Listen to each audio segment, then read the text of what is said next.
શ્રી કૃષ્ણ। સ્વાગત છે તમારું જયશ્રીસ કિચનમાં। તો આજે આપણે બનાવવાના છે એકદમ ટેસ્ટી દાળ ઢોકળી। તો તેના માટે અહીંયા મેં 1 વાટકી તુવેરની દાળ લઈ લીધી છે। હવે તેને આપણે પહેલાં એકદમ સારા પાણીથી ધોઈ લેવાની છે। તો અહીંયા મેં એક મોટું વાસણ લઈ લીધું છે। હવે તેમાં આપણે તુવેરની દાળ નાખી દઈશું। તેને આપણે 2 થી 3 પાણીએ ધોવાની છે। આ રીતે આપણે પાણી એડ કરી અને સારીથી ધોઈ લેશું કે તુવેરની દાળ એકદમ તેલવાળી હોય છે એટલે એકદમ સરસ રીતે આપણે ધોઈ લેવાની છે। આ રીતે આપણે 2 થી 3 પાણીએ ધોઈ લેશું। તો આપણે એકદમ સરસ રીતે ધોઈ લીધી છે। હવે તેને આપણે 15 મિનિટ સુધી રેસ્ટ આપી દઈશું। તો આપણે 15 થી 20 મિનિટ થઈ ગઈ છે। તો એકદમ સરસ દાળ પલળી ગઈ છે। હવે તેમાં આપણે કુકરમાં બાફી લેવાની છે। તો અહીંયા મેં કુકર લઈ લીધું છે। તો હવે આપણે જે પાણી લીધું હતું તેની સાથે જ બધું પાણી એડ કરી અને બાફી લઈશું। આ રીતે બધી દાળ એડ કરી દઈશું। તેમાં આપણે 2 ગ્લાસ પાણી વધારે એડ કરવાનું છે। તો હવે આપણે કુકરમાં દાળ એડ કરી દીધી છે।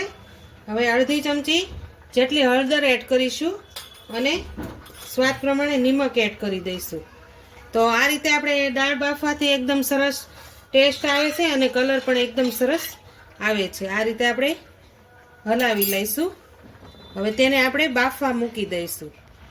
તો અહીં આપણે બાફવા મૂકી દીધી છે। તો એક ઉફણ આવે પછી આપણે કુકરનું ઢાંકણ ઢાંકશું।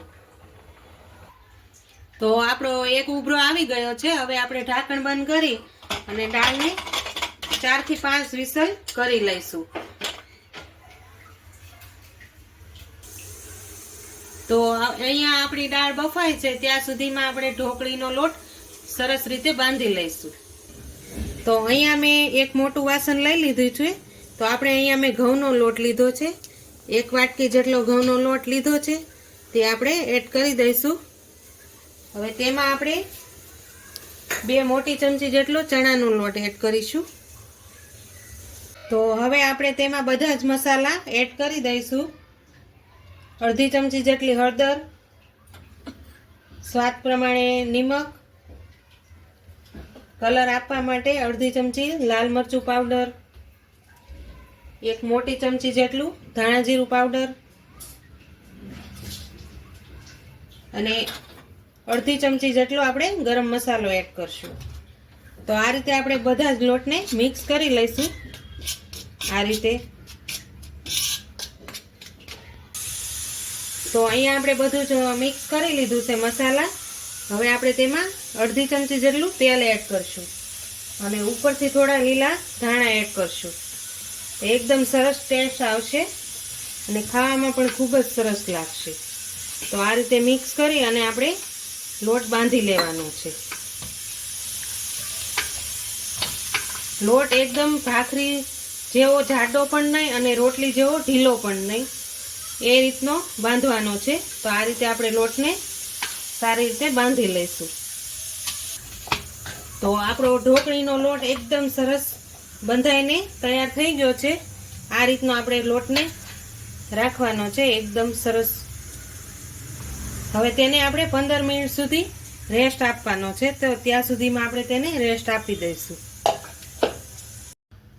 તો આપણી દાળ એકદમ સરસ રીતે બફાઈ ગઈ છે। હવે તેમાં આપણે 2 ગ્લાસ જેટલું પાણી એડ કરી દઈશું। આ રીતે 2 ગ્લાસ જેટલું પાણી એડ કરી તેને સારી રીતે આપણે આ રીતે મિક્સ કરી લઈશું।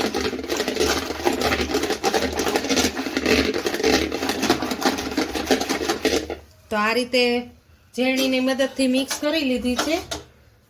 તો એકદમ સરસ રીતે મિક્સ થઈ ગઈ છે આપણી દાળ। હવે તેમાં આપણે બધા જ મસાલા એડ કરી દઈશું। તો તેમાં આપણે અહીંયા મરચી લીધી છે અને આદુ ખમણીને લીધું છે તે એડ કરી દઈશું દાળમાં। હવે તેમાં આપણે અડધી ચમચી જેટલું ધાણા જીરું પાવડર એડ કરશું થોડોક કલર આપવા માટે થોડીક હળદર એડ કરશું. નિમક તો એડ કર્યું છે પણ થોડુંક એડ કરી દઈશું. હવે તેમાં આપણે ગળનો ટુકડો એડ કરશું. પછી બધું જ આપણે સારી રીતે મિક્સ કરી લઈશું. આ રીતે મિક્સ કરી અને આપણે બધું ઉકળવા મૂકી દઈશું દાળને. તો મેં અહીંયા ગેસ ઉપર દાળ ઉકળવા મૂકી દીધી છે. હવે તેને આપણે ઉકળવા દઈશું. તેમાં આપણે જે સિંગ દાણા છે તે મેં પહેલાં બાફી લીધા હતા, તો તે પણ એડ કરી દઈશું, તે જેથી આપણે દાળ સાથે એકદમ સરસ રીતે બફાઈ જશે. આ રીતે આપણે હવે દાળ ઉકળે છે ત્યાં સુધીમાં આપણે ઢોકળી વણી લઈશું. તો આપણા ઢોકળીનો લોટ એકદમ સરસ રીતે થઈ ગયો છે. હવે આપણે 15 થી 20 મિનિટ આપણે રેસ્ટ આપ્યો હતો, તો હવે થોડું તેલ એડ કરી આ રીતે આપણે તેને એકદમ સરસ રીતે કૂણવી લઈશું. તો એકદમ સરસ રીતે આપણે તેલમાં કૂણવી લીધો છે. તો હવે આ રીતે આપણે એક લુવો કરી લઈશું. આ રીતે લુવો કરી અને આપણે વણી લઈશું. તો અહીંયા આપણે પાટલીને વેલણ લઈ લીધું છે. હવે લુવો મૂકી દીધો છે. તો હવે આપણે રોટલીની જેમ એકદમ સરસ રીતે ગોળ વણી લઈશું. આ રીતે આપણે ઢોકળી વણવાની છે. તો આપણે ઢોકળી એકદમ સરસ રોટલીની જેમ વણી લીધી છે. આ રીતે આપણે તેને રાખવાની છે. બહુ જાડી પણ નહીં અને બહુ પતલી પણ નહીં. તો આ રીતે આપણે વણીને તૈયાર કરી લીધી છે. હવે તેને આપણે પીસીસ કરી લઈશું. તો આ રીતે આપણે બધા જ રીતે કટિંગ કરી મીડિયમ સાઇઝના જ આપણે પીસીસ રાખવાના છે. જો તમે બહુ જાડી વણશો તો ખાવામાં સ્વાદ નહીં આવે અને અંદરથી થોડી કાચી રહેશે. એટલે આ રીતે આપણે બહુ જાડી પણ નહીં અને બહુ પતલી પણ નહીં, મીડિયમ સાઇઝની ઢોકળીને રાખવાની છે. તો આ રીતે આપણે બધી જ ઢોકળી વણી અને તૈયાર કરી લઈશું. તો આ રીતે આપણે બધા જ પીસ કરી લેવાના છે. અવળી સાઇઝના જ મેં રાખ્યા છે. તો આ રીતે આટલી સાઇઝ રાખવાની છે, બહુ જાડી પણ નહીં બહુ પતલી પણ નહીં. આ રીતે તો આપણે બધી જ ઢોકળીને આ રીતે વણી અને પીસીસ કરી લઈશું. તો આપણે અહીંયા ઢોકળી બધી જ વણીને તૈયાર કરી લીધી છે. હવે તેને આપણે બધી જ ઢોકળીને દાળમાં એડ કરી દઈશું. આપણી દાળ પણ એકદમ સરસ રીતે ઉકળવા લાગી છે. હવે તેમાં આપણે બધી જ ઢોકળીને આ રીતે એડ કરી દઈશું. ઢોકળી એડ કર્યા પછી આપણે 7 થી 8 મિનિટ સુધી આપણે તેને પકવવાની છે, જેથી આપણી ઢોકળી કાચી ન રહી જાય. તો અહીંયા આપણી ઢોકળી એકદમ સરસ રીતે ચડી ગઈ છે. તો હવે આપણે તેને વઘાર કરી લઈશું. તો ઢોકળીનો વઘાર કરવા માટે અહીંયા મેં એક પેન મૂકી દીધું છે. હવે તેમાં આપણે 2 મોટી ચમચી જેટલું તેલ એડ કરી દઈશું. આ રીતે તેલ એડ કરી અને થોડુંક ગરમ થાય તે પછી આપણે તેમાં રાઈ જીરું એડ કરવાના છે. તો આપણું તેલ એકદમ સરસ ગરમ થઈ ગયું છે. તો રાઈ જીરું એડ કરી દઈશું. હવે તેમાં આપણે લાલ સૂકા મરચાં, લીમડાના પાન અને તમાલપત્ર એડ કરશું. આ રીતે એકદમ સરસ સતળાઈ જાય પછી તેમાં આપણે ટમેટા જે કટિંગ કર્યા છે, એક ટમેટું કટિંગ કરીને મેં અહીંયા લીધું છે, એ આપણે એડ કરી દઈશું. તો આ રીતે આપણે ઢોકળીનો વઘાર કરીએ તો ખૂબ જ સરસ સ્વાદ આવે છે અને ખાવામાં પણ ખૂબ જ સરસ ટેસ્ટ આવે છે. તો આ રીતે ઢોકળીનો વઘાર કરવાનો છે આપણે. તો હવે તેમાં આપણે થોડાક મસાલા એડ કરી દઈશું.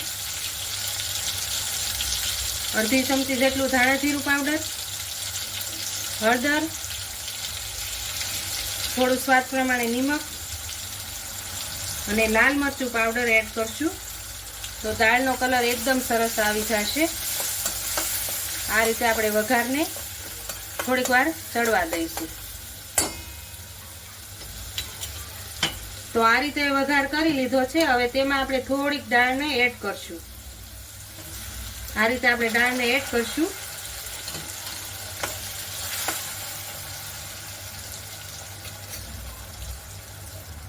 તો આપણે જે દાળ ઢોકળી ઉકળવા મૂકી હતી તે ચડી ગઈ છે. હવે તે બધી જ આમાં એડ કરી દઈશું આ રીતે.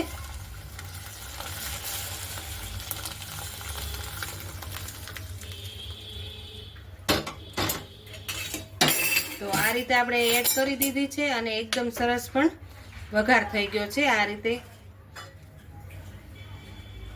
હવે તેને થોડી વાર આપણે 5 મિનિટ જેવું ચડવા દઈશું. તો આપણી ઢોકળી એકદમ સરસ રીતે બનીને તૈયાર થઈ ગઈ છે. તો ગેસ બંધ કરી દઈશું. હવે તેમાં આપણે લીલા કોથમીરના પાન એડ કરશું અને આપણી ઢોકળી બની ગયા પછી જ આપણે લીંબુનો રસ એડ કરવાનો છે. તો અહીંયા મેં 1 લીંબુનો રસ એડ કર્યો છે, જેથી આપણો સ્વાદ પણ સરસ રહે અને ખાવામાં પણ ખૂબ જ ટેસ્ટ આવે. તો તૈયાર છે આપણી એકદમ સરસ દાળ ઢોકળી. આ રીતે આપણી ઢોકળી પણ એકદમ સરસ બની ગઈ છે. તો મારી ચેનલને લાઈક કરજો, શેર કરજો અને નવા હોય તો મારી ચેનલ સબસ્ક્રાઈબ કરવાનું ભૂલતા નહીં. અને કોમેન્ટ કરીને કહેજો કે મારી આ દાળ ઢોકળી તમને કેવી લાગી અને મારી ચેનલને સપોર્ટ કરજો.